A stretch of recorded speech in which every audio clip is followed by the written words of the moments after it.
जीवन के 3 प्रेरक प्रश्न। लक्ष्य पर ध्यान लगाओ। स्वामी विवेकानंद अमेरिका में भ्रमण कर रहे थे।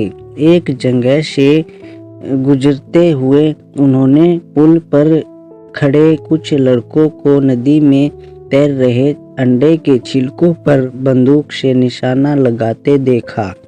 किसी भी लड़के का एक भी निशाना सही नहीं लग रहा था। तब उन्होंने एक लड़के से बंदूक ली और खुद निशाना लगाने लगे। उन्होंने पहला निशाना लगाया और वो बिल्कुल सही लगा। फिर एक के बाद एक उन्होंने कुल 12 निशाने लगाए और सभी बिल्कुल सटीक लगे। ये देख लड़के तंग रह गए और उनसे पूछा, भला आप ये कैसे कर लेते हैं? स्वामी जी बोले, तुम जो भी कर रहे हो अपना पूरा दिमाग उसी एक काम में लगाओ। अगर तुम निशाना लगा रहे हो तो तुम्हारा पूरा ध्यान सिर्फ अपने लक्ष्य पर होना चाहिए। तब तुम कभी चूकोगे नहीं। अगर तुम अपना पाठ पढ़ रहे हो तो सिर्फ पाठ के बारे में सोचो। मेरे देश में बच्चों को ये करना सिखाया जाता है। डर का सामना।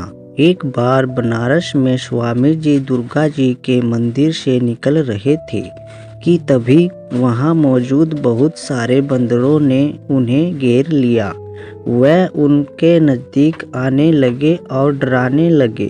स्वामी जी भयभीत हो गए और खुद को बचाने के लिए दौड़कर भागने लगे, पर बंदर तो मानो पीछे ही पड़ गए और वह उन्हें दौड़ाने लगे। पास खड़ा एक बुद्ध सन्यासी ये सब देख रहा था। उसने स्वामी जी को रोका और बोला, रुको, उनका सामना करो।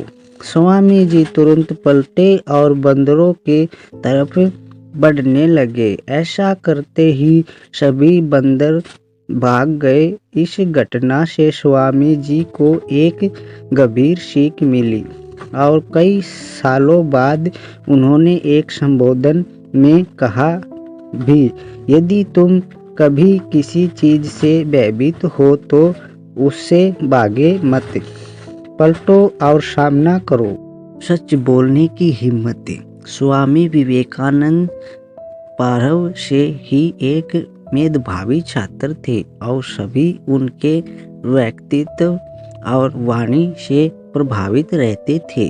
जब वो साथी छात्रों से कुछ बताते तो सब मंत्रमुग्ध हो उन्हें सुनते।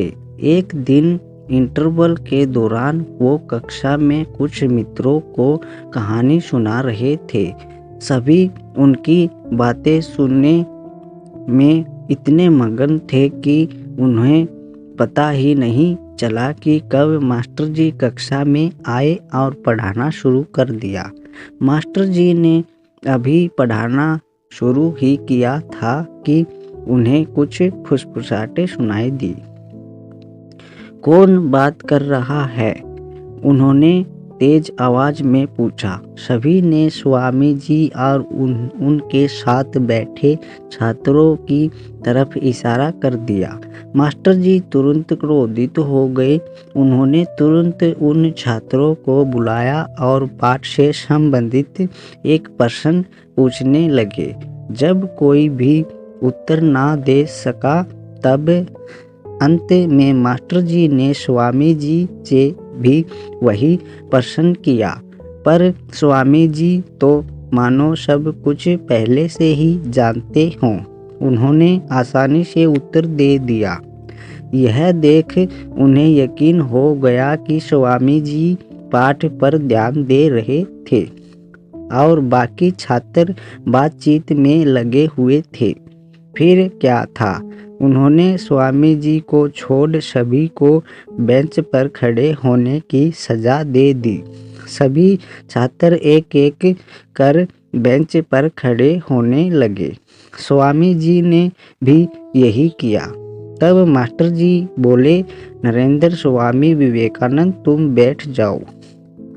नहीं सर, मुझे भी खड़ा होना होगा क्योंकि वो मैं ही था जो इन छात्रों से बात कर रहा था, स्वामी जी ने आग्रह किया। तो हमारे विवेकानंद की स्टोरी आपको कैसी लगी? अच्छी लगे तो चैनल को सब्सक्राइब करें और वीडियो को लाइक करें और अपने दोस्तों में शेयर करें।